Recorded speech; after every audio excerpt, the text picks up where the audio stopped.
stick around just so that the suspense, will keep you glued to your seat. This is the first Cafe Cabaret at the Middle East Cafe. And before we start, I'd like to thank the many, many people who were involved in helping me put this together.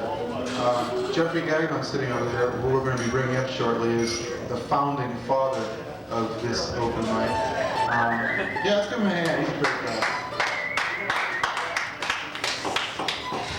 And I'd like to give special thanks to Mike Higgins, without whom, etc., etc., etc. He's our sound man. Chris Rich, who's lurking in the doorway, was instrumental in restoring the open mic. And let's just hope that with Chris's stewardship of the Middle East, we'll be able to bring you more things like this in the weeks to come. Marguerite Patrie, my fiancée, is working the camera. She's recording tonight's show. And we have all sorts of people who haven't been here in quite a while, but who used to be a regular part of this show. I'd like to thank Kristen Anderson, even though she's here by accident, and Carl Harwood, who moved away for a while, but now he's back. And, Steve Iskowitz, my old buddy from Pittsburgh, made a special appearance just for today. That's the end of my comments. I'd like to bring up Jeffrey now. But we're going to do a song that we did down in Providence last Saturday. It's called I Steal Weapons to Commit Further Crimes.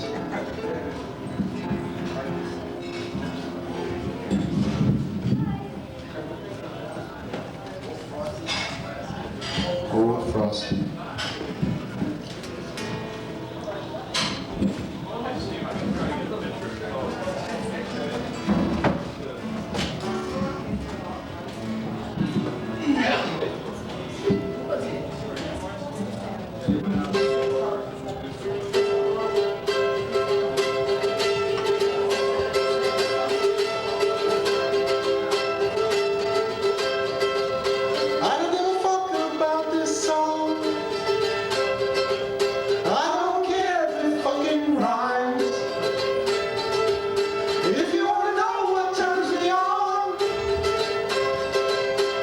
Steal weapons to commit further crimes.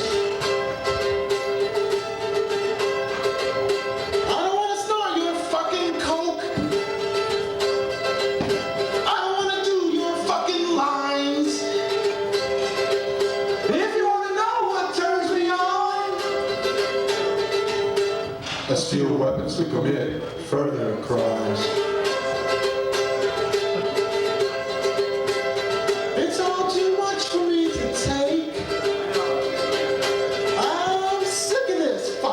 Place. I don't like these terminal walls. If you want to know what makes me thrive, I steal weapons to commit further crimes.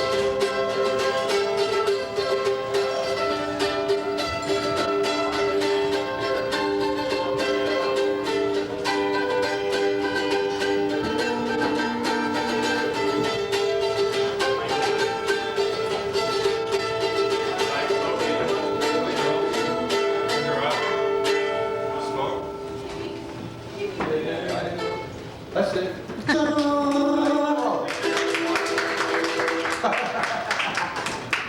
Thank you, Jeffrey. Thank you, Francis. We'll be bringing Jeffrey back up in about an hour or so. All right, just one question. Are you happy? No. Yes. No, why? What is the source of your deep and bitter underlying sadness? Love. Well, it's funny you should mention that. Gee, this Christmas time was kind of hard. You know why? Why? Well, because I sold my blood so I could buy my girlfriend a ring. And she cut off her ring finger so she could buy me iron supplements. Ah. Oh, here's Charlie, the familiar honking laughter. People resent me. You know why? Because I try to act white. Always act white. Not yet. Oh, would you? Yeah. Wow. Talk about this. Oh, well, all right, I can. Okay. Well, anyway, people resent me because I try to act white. So I'm going to change my name. I'm going to get rid of my slave name, Francis DiMenno. I'm going to start calling myself Francis X. Okay? I had a job at a shoe store, but I got fired because I gave names to all the women's shoes. And I didn't want to sell my girlfriends, so they fired me. I wanted to join the Optimists Club, but I knew they wouldn't let me. Maybe it's because I had death tattooed on my forehead at the time. I had a job selling lightning rods, but I wouldn't sell them on Sunday because of my religious beliefs. I believe that lightning rods interfere with God's will, so I wouldn't sell them. I have a special whistle too. It's a God whistle. It's a whistle only He can hear. Is this comedy or what? I like to live dangerously. For instance, I paid the IRS in counterfeit money. I would have gone away with it too, except I only Xeroxed it on one side. It just didn't work. You know, there's only one thing wrong with the world, and that's its name. I don't like that name, the world, Earth, Gaia. Why don't they call it something like really manly, like Frank's Place? I'd really dig that. You know, some of the kids in my neighborhood, they got weird Christmas presents. My cousin, my little genius cousin, he got antimatter in his Christmas stocking. See, that's because he was bad. And when he tried to show his toys to all the little kids, like the antimatter reacted with the positive matter and left a 60-foot crater in our neighborhood. And boy, were the neighbors ticked off about that.